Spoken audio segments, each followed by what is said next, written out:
Welcome to my channel Sella Buzz. When a video titled, "At 59, Rick Harrison confirms his son life sentence is true," started making the rounds online, social media was ablaze with shocked reactions and worried fans looking for answers about the beloved Pawn Stars frontman building a television empire now facing life behind bars. Headlines suggested a shocking downfall, but nothing about this story is what it seems. Today, we're delving deeply into the truth about Rick Harrison, the terrible personal tragedy he's actually facing, and the malicious rumors meant to take advantage of your clicks. To understand Rick Harrison's current situation, we must start at the beginning. He was born in Lexington, North Carolina, on March 22, 1965. I'm revealing the true story that major news outlets aren't telling you, and the reason this matters to each and every one of us is that what I'm about to reveal alters everything you believed you knew about the Harrison family legacy. When Rick was just 2 years old, his family moved to San Diego, California, where his insatiable curiosity began to flourish. Unlike most children his age, Rick was drawn to books, especially those about history and the Royal Navy, rather than toys or games. This early passion for historical artifacts would later serve as the foundation for Rick's career and television persona. Rick is the son of Richard Benjamin Harrison Jr., known to millions as the Old Man, and Joanne Rue Harrison. Rick had a brief formal education. He attended Taft Middle School before quitting in the 10th grade. This wasn't because he was having academic difficulties.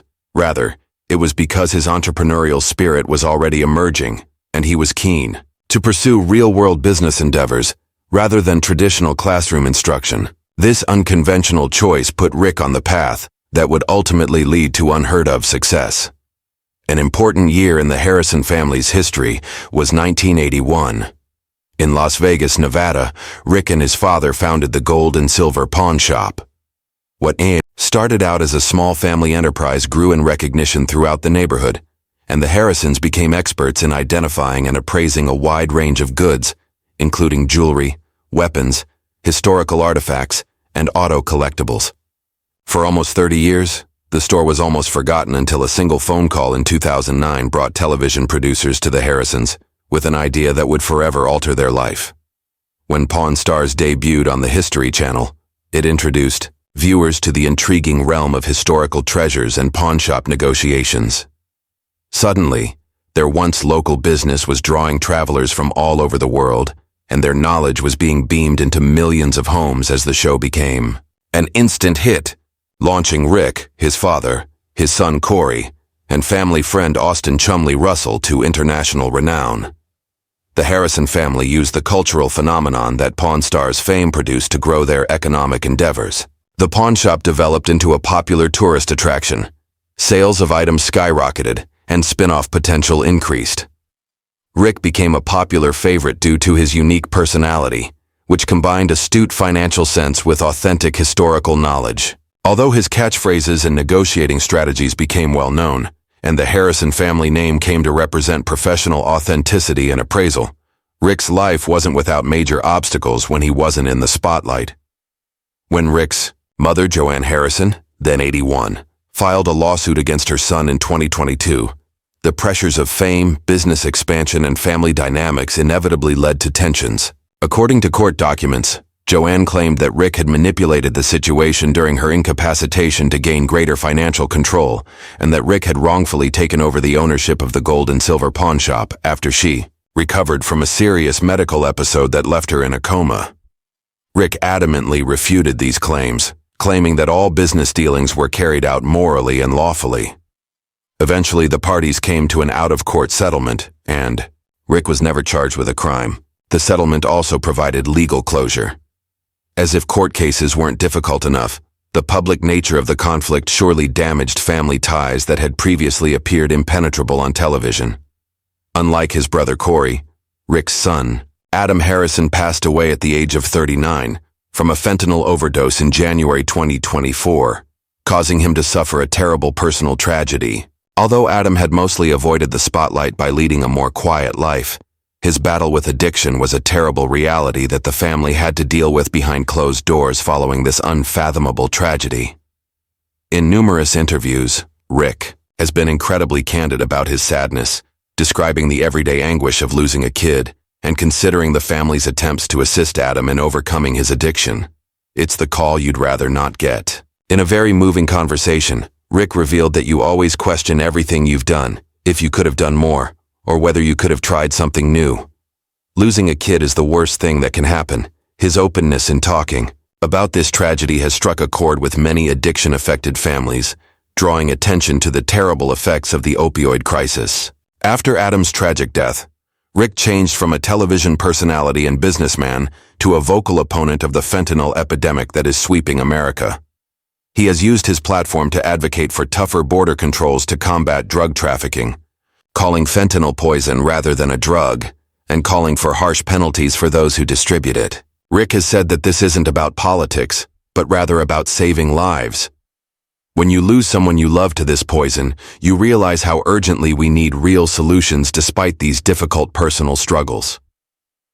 In March 2025, Rick is still going strong both personally and professionally, despite circulating speculations regarding his legal situation. During a romantic trip to Chile, Rick proposed to Angie Palushkin. The two had been dating for a while before deciding to make the commitment, providing a ray of hope for the Harrison family during what had otherwise been a trying time. After more than 15 years and hundreds of episodes, Rick revealed in February 2025 that Pawn Stars is going on an indefinite hiatus as he pursues other professional opportunities. At the same time as his son Corey decided to leave the family business completely, Rick announced his desire in creating what he cryptically called Pawn Stars 2, implying a possible reimagining of the format that made him famous. Corey has relocated to Tulum, Mexico, where he's developing a BBQ enterprise, a significant shift from the pawn business that defined much of his life.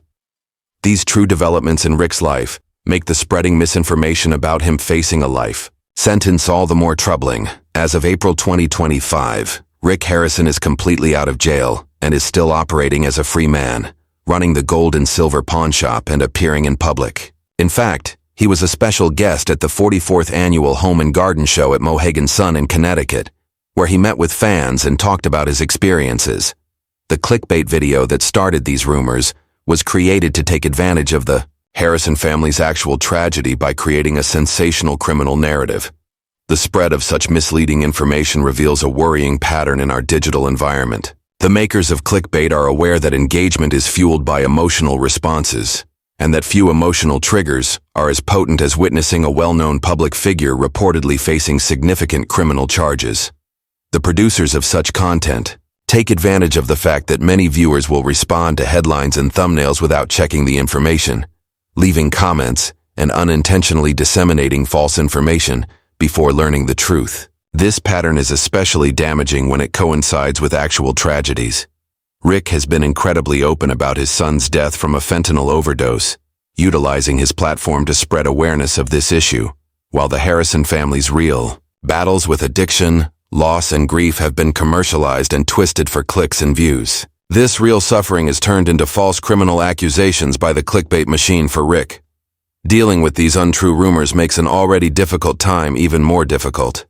Imagine having to deal with unfounded allegations regarding your legal status while still grieving the loss of your child.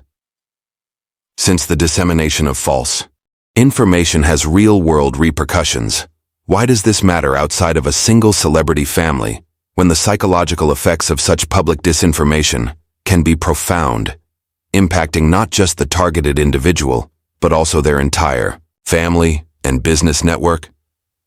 As viewers grow habituated to sensationalized false tales, it undermines confidence in reliable information sources and makes it harder to discern fact from fiction.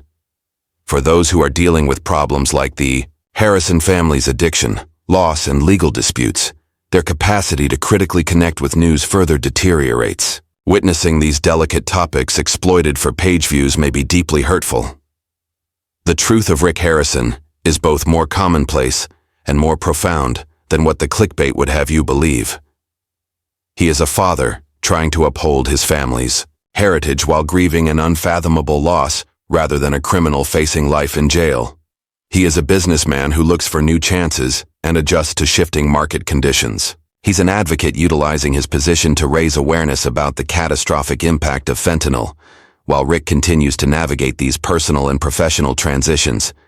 From high school dropout to the face of a global television series, from a distraught parent to an outspoken champion, his tenacity provides an engaging story that is far more useful than made-up controversies. There are enough dramatic components in Rick's real journey without the need for made-up flourishes. What can we take out from this circumstance?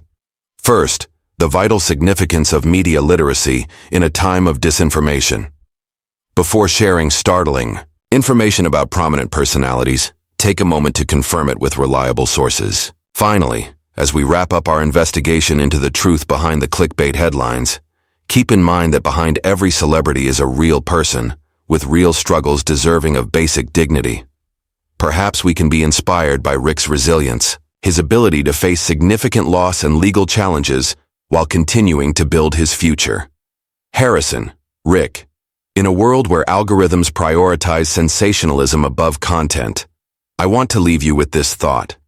It is radical to choose truth over clicks. By verifying before sharing and seeking understanding before passing judgment, we are reclaiming our digital environment from those who would take advantage of our feelings for financial gain. Perhaps it's time we applied the same meticulous authentication process to the information we consume and share, as Rick Harrison made a living by figuring out the true value of objects. After all, the most valuable currency isn't gold or silver, but truth. And that's something that should be preserved at all costs. If this video speaks to you, please think about subscribing and sharing it with others who respect the truth in our ever more complex information landscape. Until the next time, don't forget to double-check and approach every tale with compassion and skepticism.